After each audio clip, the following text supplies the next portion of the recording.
The illusion of perfection. The light in their bedroom fell perfectly across James's face as he slept. Olivia Bennet reached for her camera on the nightstand, capturing the gentle curves of her husband's profile against the white sheets. 7 years of marriage, and she still found him beautiful. "Are you taking pictures of me sleeping again?" James mumbled, eyes still closed. "The light was too perfect," Olivia said, setting her camera down. "Besides, you're the only man who looks this good with bedhead." James Bennet opened one eye and smiled. "I have a meeting at 8. Rain check on breakfast?" It was their routine lately. Rain checks and postponed dinners. Olivia nodded and watched as he disappeared into their ensuite bathroom. At 33, she had built a respectable career as a botanical photographer, documenting the subtle beauty of plants for scientific journals and nature magazines. James, at 36, had recently made partner at Caldwell and Finch, one of Seattle's most prestigious law firms. They had met at a charity auction where one of Olivia's photographs, a close-up of a frost-covered leaf, had caught James's attention. "It's extraordinary how you captured something so easily overlooked," he had said. Those words had won her heart.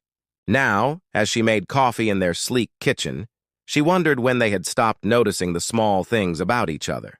That evening, Olivia sat alone at dinner again, scrolling through her upcoming assignments. A text from James lit up her phone. "Working late. Don't wait up," she sighed, adding his message to the growing collection. She didn't reply. 3 weeks later, Olivia adjusted her emerald dress in the mirror. The annual Legal Excellence Awards was the highlight of James's professional calendar, and despite their growing distance, she wouldn't miss his moment. He had been nominated for a prestigious award recognizing his work on environmental compliance cases. The hotel ballroom sparkled with champagne flutes and designer gowns. Olivia entered alone. James had texted that he would meet her there, another first in their relationship. She scanned the crowd, nodding at familiar faces from previous events. Then she saw him. James stood near the stage, champagne in hand, his head tilted toward a woman in a red dress. Vanessa Carter, his firm's new marketing director. The woman laughed at something he said, placing her hand on his arm with familiar ease. Olivia might have dismissed it as professional friendliness, except for one detail. James was looking at Vanessa the way he used to look at her, with complete fascination. She watched, frozen in place, as James's hand slipped around Vanessa's waist. The gesture was intimate, possessive, not the touch of a colleague. Several people nearby noticed Olivia standing there. A few exchanged glances, discomfort evident in their expressions. They knew, perhaps everyone knew. When James finally spotted her, his hand dropped from Vanessa's waist, but the damage was done. The illusion of their perfect marriage shattered in full view of Seattle's legal elite. Olivia didn't cry. She didn't scream. Instead, she walked toward them with practiced poise, her camera bag, her constant companion, slung over her shoulder. "Olivia," James said, his voice unnaturally high. "You made it."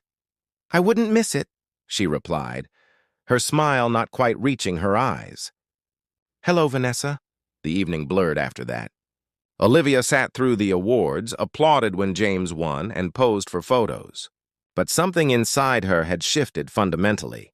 She saw their marriage now with a photographer's clarity, not as she wished it to be, but as it truly was. And for the first time in years, she was ready to change the frame.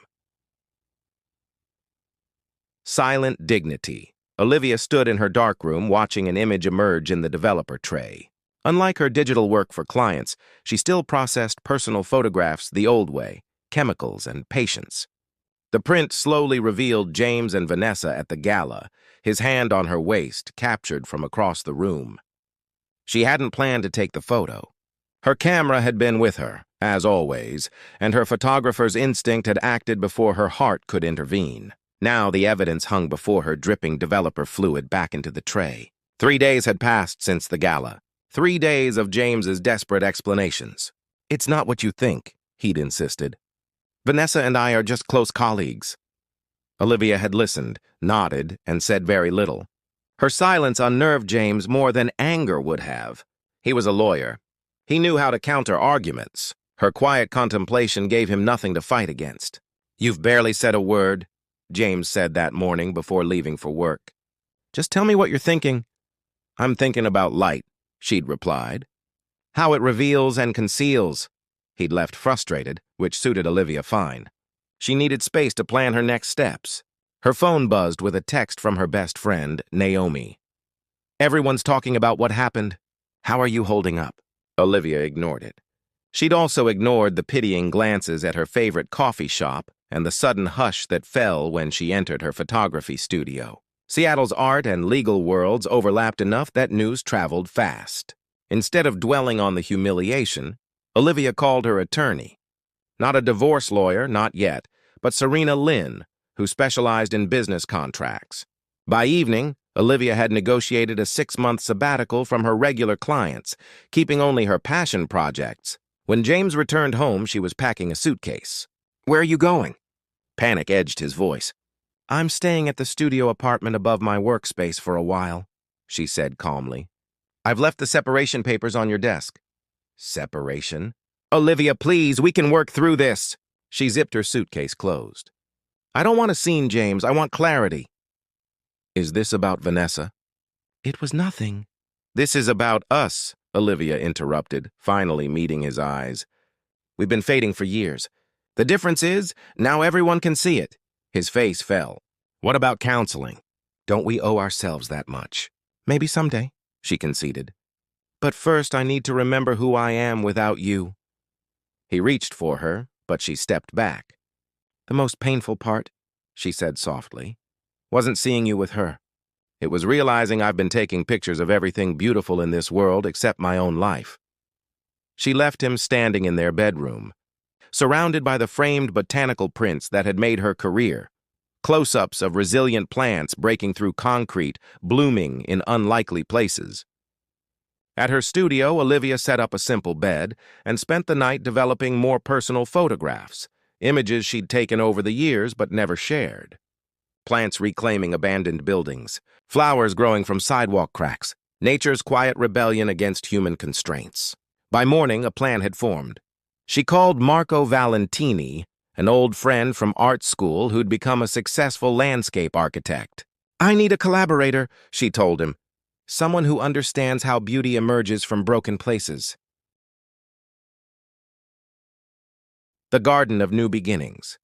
3 months later, Olivia stood in her transformed gallery space, surrounded by large-scale photographs unlike anything she'd created before.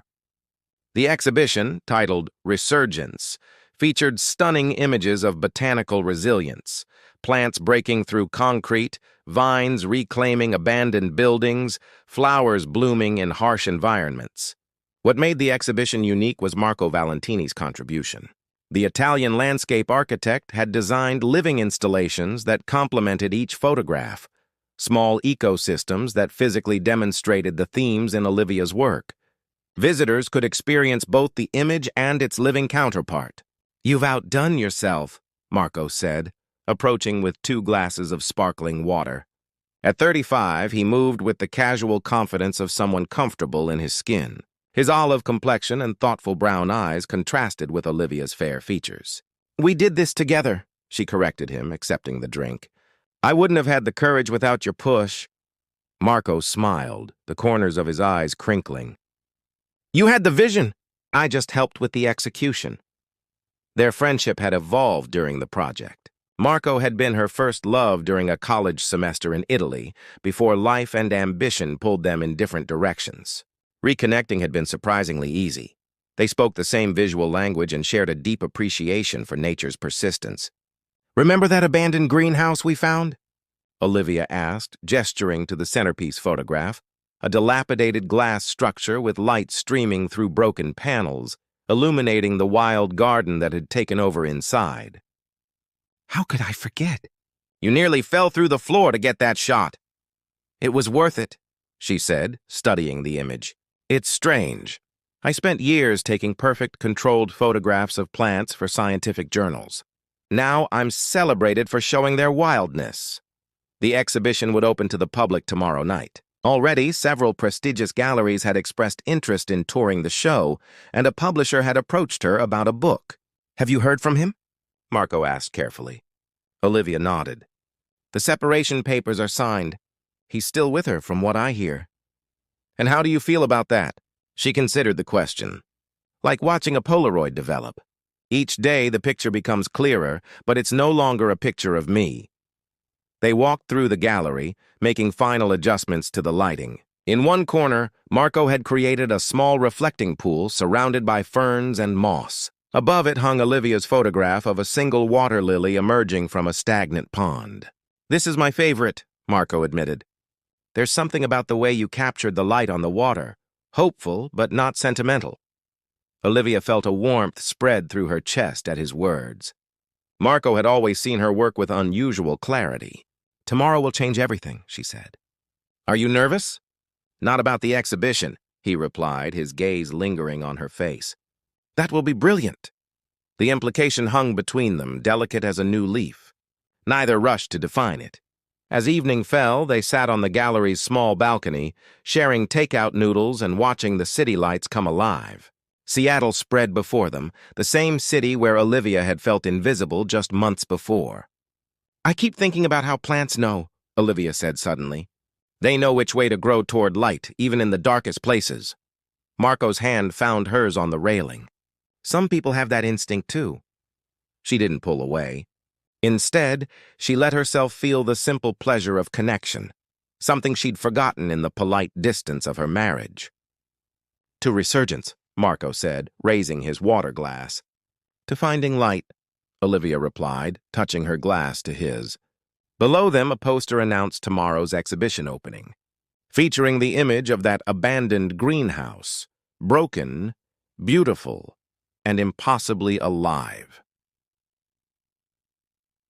Blooming through cracks, the exhibition opening exceeded all expectations. Seattle's art scene turned out in force, along with botanical researchers, environmental activists, and photography enthusiasts. Olivia moved through the crowd in a simple emerald dress, the same color she'd worn to the fateful gala, now reclaimed as her own.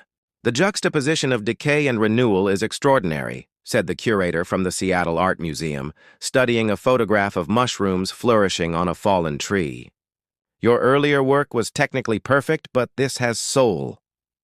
Olivia smiled, accepting the compliment with new confidence. Sometimes we need to break apart to find what matters. As she spoke, she noticed a familiar figure entering the gallery. James stood in the doorway, looking uncertain in his tailored suit. He'd lost weight, she noticed, and something else had changed. The confident swagger was gone. Their eyes met across the room. She gave him a small nod before turning back to her conversation. Later, as she explained one of Marco's installations to a group of students, James approached. He waited patiently until she finished. "This is remarkable, Liv," he said, using her old nickname. "You've created something powerful here." "Thank you," she replied, keeping her voice level. "I didn't expect to see you tonight. I had to come." "Everyone's talking about it." He hesitated. "Things with Vanessa. They didn't work out."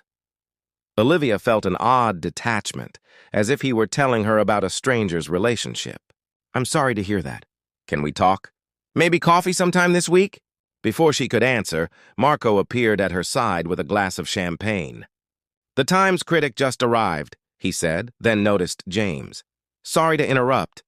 "It's fine," Olivia said. "James, this is Marco Valentini, my collaborator." "Marco, this is James Bennett." The two men exchanged tense handshakes. "Your contribution to the exhibition is impressive," James said stiffly. "The living elements bring another dimension to Olivia's work." "Her vision made it possible," Marco replied. "She sees connections others miss." The unspoken message hung between them. "She sees clearly now." "I should greet the critic," Olivia said. "James, about coffee. I don't think that's a good idea right now. I'm still finding my footing." Disappointment flashed across James's face. "I understand. But Liv, I miss you. When you're ready to talk, I'll be waiting." After he left, Marco touched her elbow gently. "Are you okay?" "Better than I expected," she admitted. "A few months ago, I would have dropped everything for another chance with him. And now?" She looked around the gallery, at her photographs, at the living installations, at the people engaging with her vision. Now I realize I was always more than just his wife. Later that night, after the last guests departed, Olivia and Marco sat on the gallery floor, surrounded by empty champagne flutes and positive reviews. "I have news," Marco said, his Italian accent more pronounced with fatigue. "I've been offered a major project, a sustainable urban garden for the new Seattle Commons development." "Marco, that's wonderful! It means I'll be staying in Seattle for at least a year." His eyes held a question. Olivia felt something unfurl inside her, like a tightly wound fern finding space to grow. She leaned forward and kissed him, tentatively at first, then with growing certainty. When they pulled apart, Marco touched her face gently. "I've wanted to do that since the day we found that abandoned greenhouse." "Why did you wait?" she whispered. "Because you needed to bloom on your own terms." His hands were warm against her skin. "I didn't want to be another man defining your life." That night, in her studio apartment above the gallery, their bodies relearned each other after years apart. Marco's hands traced her with reverence, discovering how she'd changed, celebrating who she'd become. As moonlight filtered through the skylight, Olivia felt herself fully present in her body for the first time in years, every sensation vivid, every touch electric. Their connection was neither a rebellion against her past nor a desperate grasp for validation, but something entirely new, two people choosing each other with clear eyes and open hearts. Capturing Light 1 year later, Olivia stood on the observation deck of the Space Needle, adjusting her camera settings. Seattle sprawled below, bathed in rare winter sunshine. She had 10 minutes before the tourists arrived to capture the city's transformation in morning light. Her phone vibrated with a text from Marco. "Coffee's ready when you finish." The gallery called. "Tokyo wants the exhibition for fall." She smiled, typing back. "Be home in an hour. Let's celebrate." Home was now a converted warehouse overlooking Puget Sound, with a shared studio space where their work intertwined. Marco's drawing table stood near her darkroom, and plants filled every corner, specimens they'd collected together from their travels documenting ecological resilience around the world. Her Resurgence exhibition had toured internationally, evolving with each location as Marco adapted the living installations to incorporate native plants. Their collaborative approach had earned them recognition in both the art and environmental communities. As Olivia photographed the city awakening, she reflected on how much had changed. The divorce had been finalized 6 months ago, surprisingly amicable once both she and James accepted that their paths had genuinely diverged. She'd run into him and Vanessa at a charity event last month. The awkwardness was minimal. They exchanged pleasantries and genuine good wishes. She felt neither resentment nor longing, just appreciation for the journey that had led her here. Back at the warehouse, Marco was sketching designs for their next project, a series of public installations documenting climate adaptation. "Successful hunt?" he asked as she entered, not looking up from his drawing. The light was perfect. She kissed the top of his head before pouring herself coffee. "I'm thinking of calling the series Thresholds, moments of transition when everything changes." He set down his pencil and pulled her onto his lap. "Speaking of thresholds, Marco Valentini, are you trying to distract me from my artistic vision?" She teased, running her fingers through his dark hair. "Never," he said solemnly. "But I received a call this morning that might interest you. The Mediterranean Ecological Institute wants us to document coastal restoration in Greece, Italy, and Spain." Olivia's eyes widened. "For how long?" 6 months, starting in spring." He watched her face carefully. "We'd be developing a teaching program, too, showing others how to capture ecological narratives." She considered the opportunity. "My exhibition commitments could be coordinated." His hands traced lazy circles on her back. "We could be based in that little village near Rome where we first met." The suggestion held more than professional opportunity. They had been dancing around the future, content with their present happiness. "Are you asking me to move to Italy with you? I'm asking if you want to build a life together, here, there, wherever our work takes us." He reached into his pocket and pulled out a small box. "I've been carrying this around for weeks, waiting for the right moment." Inside wasn't a traditional engagement ring, but a delicate silver band inlaid with a cross-section of petrified wood, revealing growth rings from centuries past. "It's beautiful," she whispered. "Like all important things, it tells a story," Marco said. "Each ring represents years of growth, drought, abundance, all visible only when viewed together." Olivia slipped it onto her finger, the weight unfamiliar but right. "Yes," she said simply, "to all of it." Later that afternoon, they walked along the waterfront making plans for their Mediterranean project. Passing a newsstand, Olivia noticed Seattle Business Monthly featuring James on the cover.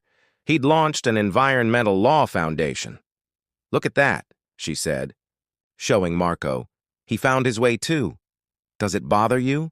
Marco asked. She shook her head. "Just the opposite.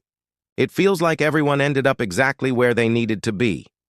As they continued walking, Olivia raised her camera to capture the light playing across the water. Through her viewfinder, she saw a perfect moment. Marco silhouetted against the sparkling sound. A container ship passing in the distance. Seagulls wheeling overhead, past, present, and future in a single frame. She took the photograph, knowing it might be the most important one she'd ever captured, not because it would hang in galleries or win awards, but because it documented the moment she fully understood that betrayal had not broken her, but redirected her toward a truer path. "What do you see?" Marco asked, noticing her pause. "Everything," Olivia replied, lowering her camera and taking his hand. "I see everything,"